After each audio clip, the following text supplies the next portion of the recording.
welcome back to Sally Live Trend. Thank you so much guys for tuning in. Well guys, I'm back again with the Mzansi Soapy Stories, and namhlanje sikhuluma ke ngethonga. Well guys, yabona nina sometimes hayi mina ngin understand ngesikhathi kushona uBanele, most people were saying hey why ngashonanga uSanele ngoba uBanele uyabhora, but now uSanele is turning into uBanele each and every day guys. But now people are starting to complain ukuthi hayi le storyline lesi siyabhora, kwathini kwanjani. Hayi bo guys, kanjani manje ngoba nathi nifuna igangster, nifuna uBanele. So uSanele ke uyashintsha ngampela guys, manje useba ke uBanele.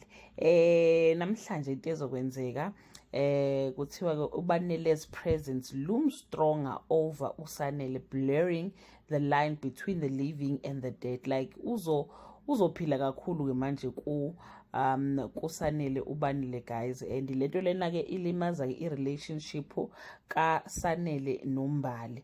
Bathi ke uSanele ke uzothatha ke a life changing decision, which I think guys should move from like behlala khona noSanele and move back to eZulwini. But I don't know if a relationship yabo will work out or very cha it's over guys. Ngoba sengathi impela cha uzama ngapha naye akambeke ethuba uSanele, akambeke ethuba umfuna la eduze kwakhe, futhi uyabona ukuthi ke uSanele uBanele uphila kuSanele. So nje yeah guys, we don't know how will this story unfold as the time goes by, ukuthi ugcina ishada bani kahle hle uSanele ngoba phela uMbali uyingoduso kaSanele kanti uzama ube ingoduso kamfowabo ke uBanele. Noma bathatha bobabili asazi, but ke akajabule neze guys okamntungwa ke umama ke kaSanele ngale relationship kaBane kaSanele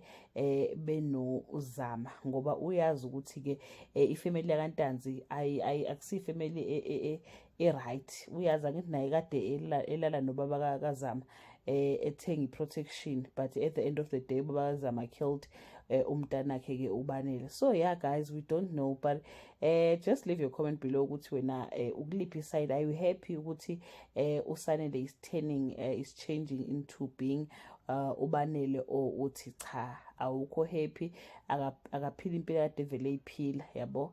So yeah guys, just leave your comment below and share your opinion. Bye everyone, welcome back to Silence.